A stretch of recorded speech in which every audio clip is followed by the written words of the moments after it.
You're listening to Inside the Village, where all news is local and no topic is off limits.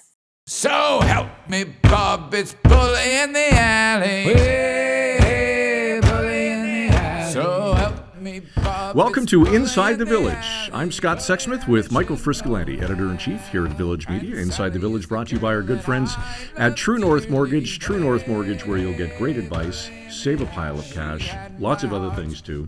Find them online at truenorthmortgage.ca. Well, how is the election hangover? We're taping on Tuesday, October the 25th, the day after the election. Show will drop Wednesday, but how are you feeling? It was tired, man. It was a long night, brother. A long night. I actually shaved before the election night, and it already grew back. It was that long. The shadow. It was that long of an evening. No, it was great. You know, it's what if you're a journalist, elections are like big events, right? They're like the Super Bowl, absolutely. Whether it's the federal, provincial, or municipal, and especially as a top-notch local journalism, local news organization, the municipal elections is one of our most important days of the year. Well, most important days on our calendar. It's every 4 years, right? So I couldn't be more proud of our team. You know, I'm in the weeds, I suppose, but not in the weeds like they are, and I'm kind of watching from afar. Nobody needed me at all. Nobody asked me one question. Nobody asked me for any help. But that's good, right? I think it's great. It's great because it was like a well-oiled machine, and just a lot of stuff happened. A lot of numbers coming in all our communities. Lots of upsets, lots of surprises, and it was wild. We did a fantastic job. Any big surprises, maybe as a result of some of the work that we've done across our footprint? Yeah, no, I guess you can never tell for sure if our reporting sways enough people or if it makes people think. I think I'll say we did a fantastic job of previewing the big issues in our communities and the candidates in our communities, right? So, and you saw it in the last week. I think a lot of readers came to our sites. They're not thinking about it in July, but right now that it's the end of October, they're thinking about it. So they come to our sites and they're reading that content and they're saying, okay, I feel like I know. And I actually have seen emails coming in from readers saying, thank you for having that. It was a resource for me that I needed. But then at the same time, you also have some of those controversial stories that we reported on leading up to the election. For example, in Thorold, Jim Handley, of course, we had the story about Jim. Yes. Pretty controversial guy already, right? Yep. He's been, censured by the city council in the past, and he's being sued now by an elderly couple that he ran over with his truck, and he actually finished 8th of 8 city councilors, and he won his seat by 3 votes. Wow. So the person behind him had 3 votes less. So we're waiting to hear if there's going to be a recount. We're not sure, but it was pretty close, and he got like 800 votes less than he got the last election. So Very interesting. We also saw in Cambridge, the other one that caught my eye was Jan Liggett's, now the new mayor of Cambridge, unseating the incumbent Catherine McGarry, who of course was the subject of some reporting on Cambridge Today about the fact that she didn't live in Cambridge, which is okay as long as you lease a business space in Cambridge. Right. And there's a lot of controversy about whether she actually leased this space or not. Did that play a role in the election? Who knows? But in the end, she lost. She's no longer the mayor. Wow, interesting. Terrific job by you and everybody involved. Not me, but yes, by Village for sure. Take credit when it's being given to you. I'll take it for the team. A fascinating story for me, just thinking a little bigger picture, is now 4 major cities in the province of Ontario being run by former Queen's Park party leaders. Yes, that's true, yeah. John Tory in Toronto. Third term, yeah. Andrea Horvath, friend of the show. Yes, in your hometown. Yeah, she won the hammer, won the hammer. Yeah. Stephen Del Duca in Vaughan, and of course Patrick Brown, former leader of the Conservative Party in Brampton. Yeah, maybe we need to do a show on this, right? It fascinates me that politics is like a career, right? It's like, well, I didn't get this job, Del Duca didn't, he's got booted, Andrea Horvath out of the NDP leadership. So I was like, well, so where's my next political? Absolutely. I mean, it's just like, is there nothing else they can do? I don't know. They're just wired that way to do that, right? You see the politicians who started city council try to move their way up, and then you kind of see the ones moving their way back down. Fascinating. Almost goes full circle. Yeah. Interesting story out of Puslinch regarding a swastika trail. Yeah, there's another. How many times do I say this on the show? It's another great example of local journalism, right? But we had a reporter there for Guelph Today talking about how there's a trail in Puslinch called Swastika Trail, and it's pretty controversial. Obviously, people wanted the name changed. But what's fascinating was the swastika has a pretty important meaning in the Indian culture, and specifically with Diwali celebrations coming up. So there was some debate at the local city council there about how to do this, whether to rename this trail. And it was I thought it'd be a no-brainer, but in fact it wasn't. And our reporting talked about why it wasn't, and why some members of certain communities wanted to keep the name. in the end, the city councilor voted 4-1 to change the name to Holly Trail, which, for you and I probably would think that's the right decision, but some people were disappointed. So interesting when you see a headline like Swastika Trail, it's like, well, there's actually a story there, and there's little more context. So we did a great job of providing that. Interesting stuff. I noticed a bit of a skip in your step this week around the office. I know that you guys have been doing some great stuff, and you're really proud of the team and some terrific stories in the past week. Yeah, you know what I noticed too, that we do a great job of all those things we just talked about shining a spotlight on things that need to be reported, talking about some uncomfortable issues, holding power to account, which is what local journalists do. But we also had just some great feel-good stories, telling stories about the wonderful people in our community, right? I think of in Midland, there was a high school student who won offs, I believe, and she's blind. Yeah. And so she's trained with a supporter who runs behind her. She just won off. So it's just, an unbelievable story. In Collingwood, there was a grade 3 young boy who raced cross country in a wheelchair. And the photos alone of that story, the people were just so happy for this kid, right? It really renews your faith in humanity, right? And in Orillia had a couple whoppers, both written by Tyler Evans, our friend of the show. There was a candy store there that has been open for a long, long time. And it's the owners are retiring. Before the new owners took over, they decided to sell all their stock at a discounted price and donate it to charity, to a local food bank, which is amazing. And then there are a couple there married for 70 years. Crazy. 70 years. Could you imagine? We've done this show for a few months. Could you imagine being married? I couldn't imagine doing this with you for 70 years. Ain't gonna happen. Yeah, just really good stuff, and it just shows that wide range of what great local journalism is. Absolutely. The first word to Frisco. Food prices back in the news. Rising at a rapid rate. We're going to be joined by Mike Van Massow, who is a food economist. I've never heard of a food economist. He's just that, though, out of the University of Guelph. It's going to be an interesting discussion. And we'll do that next when Inside the Village, brought to you by True North Mortgage, returns after this. From newsmakers to celebrities to other prominent guests, you'll find them all on Village Media's new interview series, Up Close and Personal. Join host Scott Sexsmith as he goes one-on-one with well-known Canadians to hear their story. Up Close and Personal. Look for it on your favorite Village Media website across Ontario.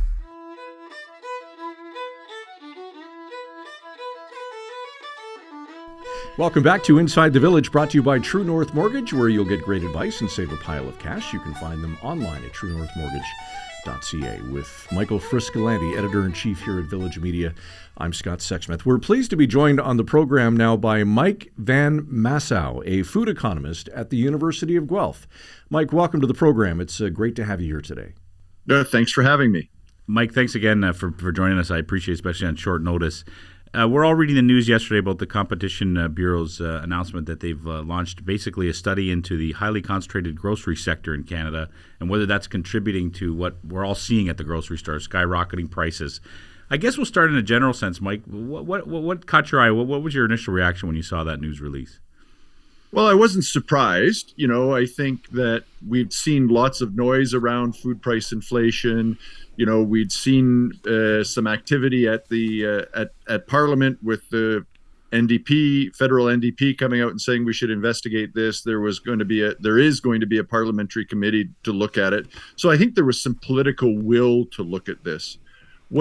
What did surprise me, though, was the limited scope of this study. The study is really just going to focus on the consumer pricing at retail. And I think that there's, lots of people have come out and said there's not any strong evidence that there's been anything here. We know that the Competition Bureau has been looking at the bread price fixing where someone even admitted something's happened, and that's gone on for years.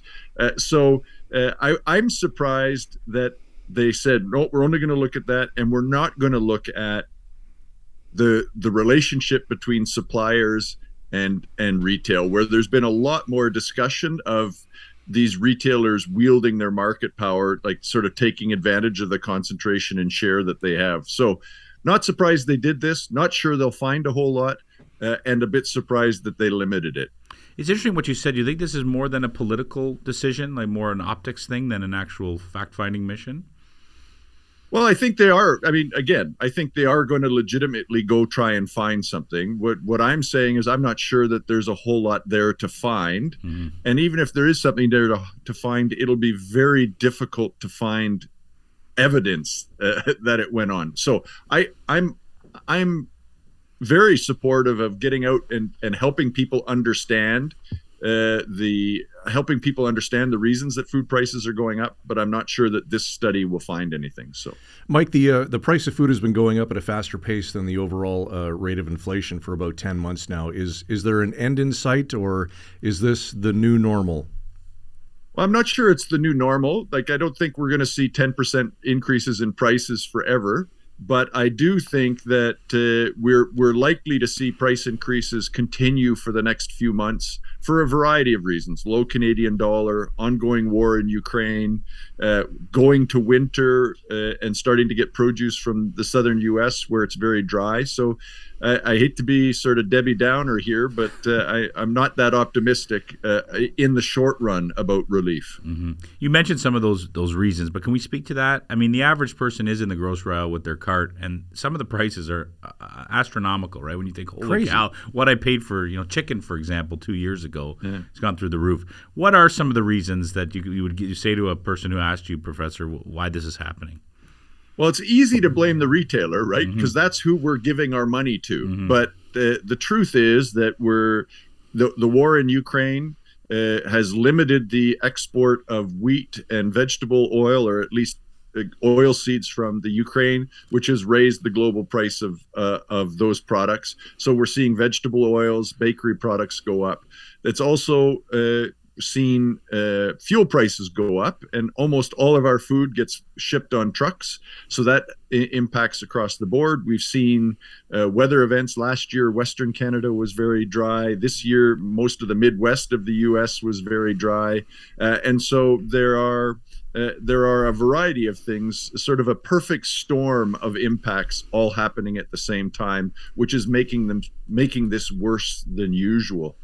You may remember a few years ago when we complained about $10 heads of cauliflower, and that was very specifically due to some frost in California. And in that circumstance, cauliflower went up for a while till the new crop started coming, and we got relief. Well, this is like frost in California, drought in the Midwest, war in the Ukraine, all of these sort of things adding up at once and causing us this grief. That's a great example, Mike. Thanks for that. I remember that story. It was ridiculous.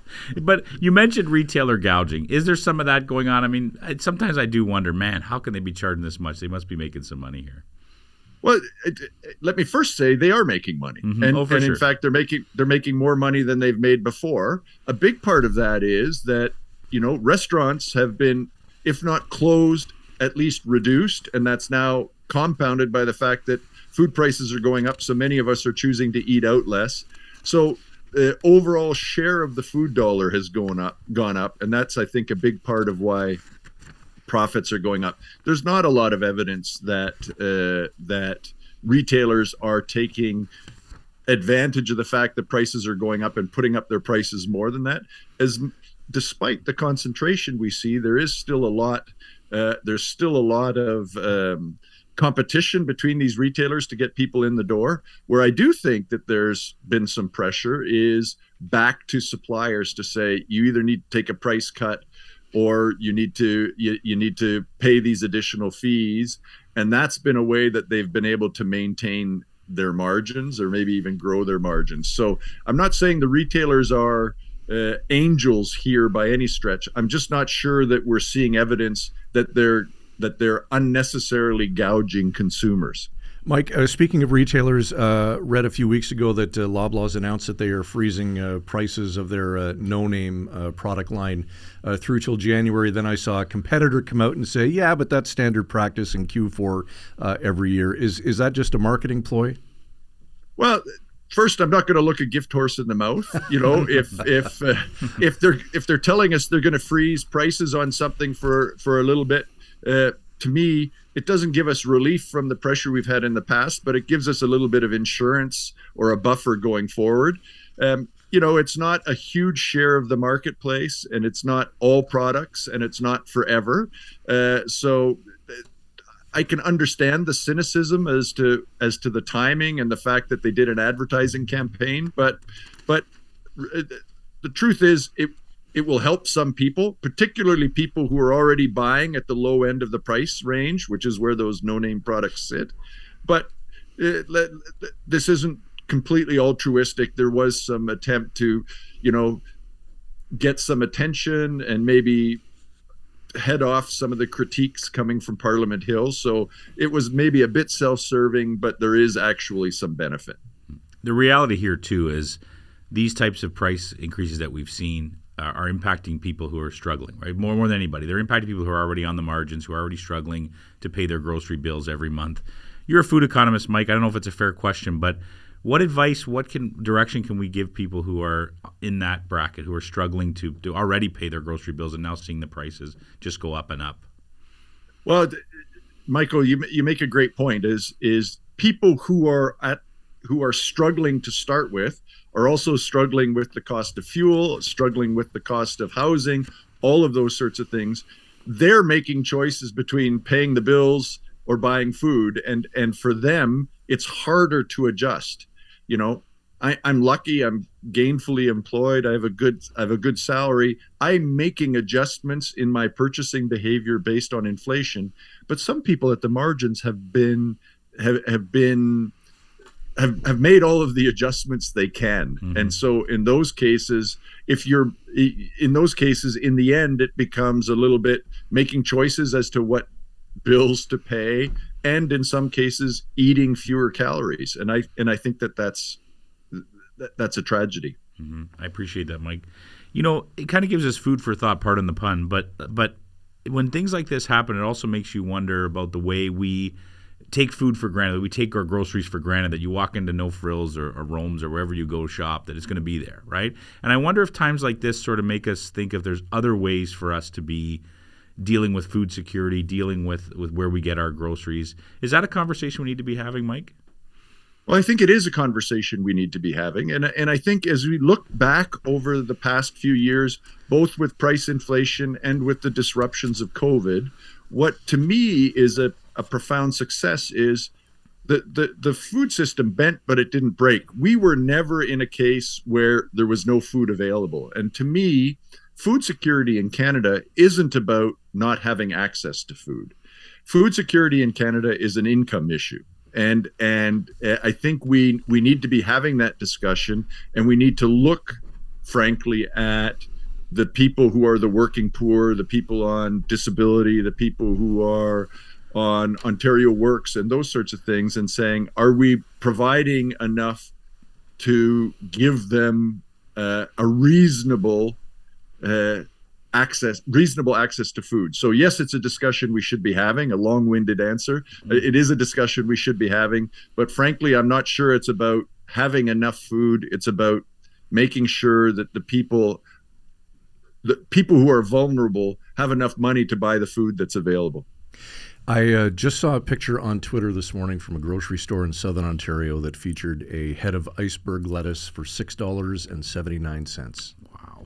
That's mind-boggling. I remember when you could buy a head of iceberg in the twos, Mm-hmm. low threes. Yeah. Yep. It's crazy. Professor, is there anything else that we haven't touched on that you think that our viewers or listeners would benefit from? No, you've asked a bunch of great questions, so I appreciate the opportunity to have a chat with you. Mike Van Massow, food economist at the University of Guelph. Terrific perspective and insight today. Thanks for doing this. Perfect. Thanks for having me.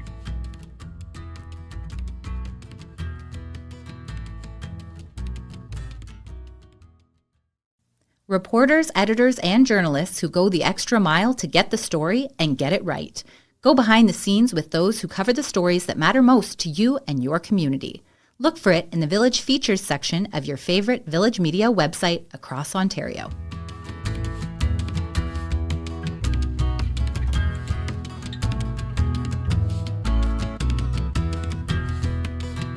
Back to wrap on Inside the Village with Michael Friscolanti, Editor-in-Chief. I'm Scott Sexsmith. The program brought to you by True North Mortgage, where you'll find great advice and save a pile of cash. You can find them online at truenorthmortgage.ca. Mike was a fantastic guest. Wish the topic was a little cheerier. So inflation up 6.9%, food costs up 11% relative to that. And that tweet that I was referring to just to put it into context, goes like this. Wish this was a joke. $8 bread, $7 eggs, $7 milk. And I was actually wrong on the iceberg lettuce. $6.99 a head, not $6.79. Wow. When does the madness end? You said $7 eggs, you said. Eh? Yeah. That's unheard of. That's just crazy. You know, to be honest, I know maybe it's not correct to say, but I feel like maybe part of the issue is we need to be a little bit more like my grandmother. I mean, I remember going to her house every weekend to cut the grass, and she would be at every flyer on the table, clipping coupons, and that's just the way she did business, right? And I think maybe we all need to maybe figure out how to channel that a little bit. I don't know if you recall, but I do know that you are a fan of the television network TLC. Do you every night. Do you remember the show Extreme Couponing? I do, yeah. I hope to goodness that it doesn't get to that, because I don't have the patience for coupon clipping, and I'm guessing you don't either. No. My grandmother, though, she was patient, man. And I think we need to channel that. I'm telling you. I'm with you, brother. Inside the Village, we'll be back next week with episode 23. Thanks, pal. We'll see you in a week. Right on. InsideTheVillage.ca is where you'll find all back episodes of the program, wherever you get your favorite podcast, and, of course, across the Village Media Network. Inside the Village brought to you by True North Mortgage. True North Mortgage, where you'll find great advice, save a pile of cash, and you can do all that and more at TrueNorthMortgage.ca. For Michael Friscolanti, Editor-in-Chief at Village Media, I'm Scott Sexsmith. Talk to you in a week. You've been listening to Inside the Village. Frisco and Scott's Wardrobe, provided in part by Moores, Sault Ste. Marie.